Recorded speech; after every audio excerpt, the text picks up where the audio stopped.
एक गांव में दो भाई रहते थे, बड़े भाई और छोटे भाई। दोनों भाई हमेशा साथ रहते और उनके पास एक ही गधा था जिस पर वो सामान लाद कर ले जाते थे। गधा उनके लिए कभी छोटा सा टैक्सी होता और कभी सामान ले जाने का जरिया। लेकिन ये दोनों भाई थोड़े बेवकूफ थे और इनके गधा के साथ होने वाले मजेदार मजाक गांव में मशहूर हो गए थे। गांव वाले अक्सर हंसकर कहते, अरे वो दोनों भाई और उनका गधा हर रोज कुछ न कुछ नया कर देते हैं। दोनों भाई हंसकर जवाब देते, हमारी जिंदगी में मजा तभी है जब गधा और हम दोनों कामों में मसरूफ हों।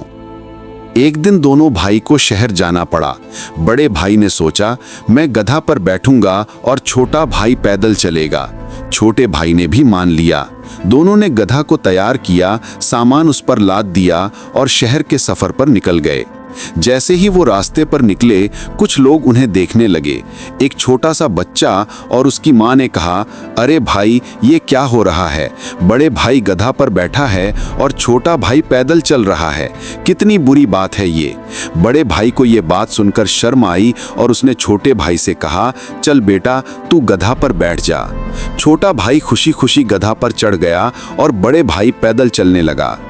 चंद कदम आगे बढ़ने पर दोनों गांवों के किनारे से गुजरे तो एक आदमी ने उन्हें देखकर कहा, अरे कैसा इंसान है, बड़ा भाई पैदल चल रहा है और छोटा भाई गधा पर बैठा है।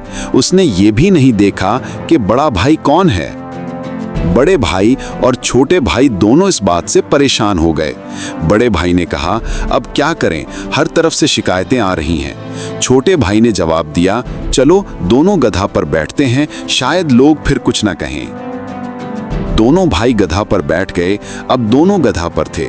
जैसे ही वो आगे बढ़े तो एक पुल के पास दो और आदमियों ने उन्हें रोका और चीख कर कहा, तुम लोग कितने जालिम हो, बेचारा गधा का दोनों भाई इस पर एक साथ बैठे हुए हैं। दोनों भाई गधा पर बैठकर ये सुनकर शर्मिंदा हो गए। दोनों गधा से उतर गए और सोचा कि कुछ करना पड़ेगा।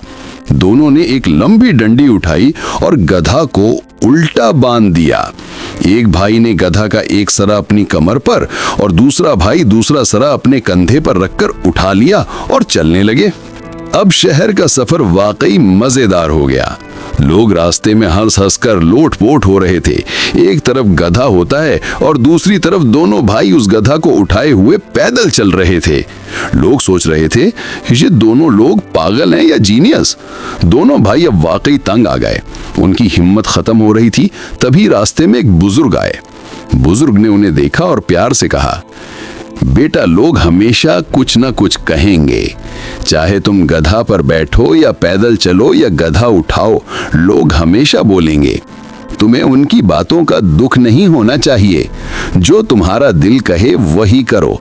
तुम्हें हर किसी की बात सुनकर कंफ्यूज होने की जरूरत नहीं। बड़े भाई और छोटे भाई दोनों समझ गए कि बुजुर्ग की बात कितनी सही है। उन्होंने गधा को वापस सही से चढ़ा लिया और खुशी खुशी गधा पर बैठकर शहर के रास्ते तय किए। शहर के लोग दोनों भाइयों को देखकर फिर हंसने लगे, लेकिन इस बार दोनों भाई हंसने वाले लोगों की परवाह नहीं कर रहे थे। उन्होंने सबक सीख लिया कि लोग हमेशा कुछ ना कुछ कहेंगे, पर तुम अपनी मर्जी से काम करो और अपना रास्ता खुद चुनो। रास्ते में गधा भी मजीद खुश हुआ, क्योंकि उसे अब समझ आ गया कि दोनों भाई उसके साथ मजाक नहीं कर रहे, बल्कि उसे अपना साथी मानते हैं। कभी कभार वो गधा थोड़ा सा अटकता तो भाई फौरन हंसकर उसे हौसला देते, चलो दोस्त, थोड़ी देर में पहुंच जाएंगे। शहर के बीच में दोनों भाई गधा पर बैठकर मजीद आगे बढ़ रहे थे और उनका दिल खुशी से भर गया। रास्ते में कुछ बच्चे आए और कहा, अरे भाई, आप दोनों के गधा कितने साबिर हैं, दोनों भाई भी कितने मजाहिया हैं। बड़े भाई ने मुस्कुराकर कहा, बेटा, असल बात यह है कि तुम्हें किसी की बातों का असर नहीं लेना चाहिए। तुम अपने दिल की सुनो और आगे बढ़ो। छोटे भाई ने भी कहा, हाँ भाई, लोग कुछ भी कहें, हमें अपनी राह पर चलना है। इस कहानी का सबसे अहम सबक ये है, लोग जो भी कहें वो कहते रहें। तुम अपना काम जारी रखो, अपने दिल की सुनो और किसी की बातों में ना फंसो। कभी कभी लोग हमेशा बोलते रहेंगे, पर असल जीत वही है जो तुम अपनी समझ और हिम्मत से हासिल करो। और इस तरह बेवकूफ भाई और उनका गधा की मजेदार कहानी खत्म हुई। दोनों भाई समझ गए कि हंसी मजाक के साथ भी सबक लिया जा सकता है और गांव वाले अब उनकी हंसी और चालाकी दोनों को याद रखेंगे। अगर आपको इस तरह की मजीद सबक आमोज और जज्बाती कहानियां सुनना पसंद हैं तो वीडियो को लाइक करें, चैनल को सब्सक्राइब करें और बेल आइकन जरूर दबाएं ताकि नई कहानी सबसे पहले आप तक पहुंचे।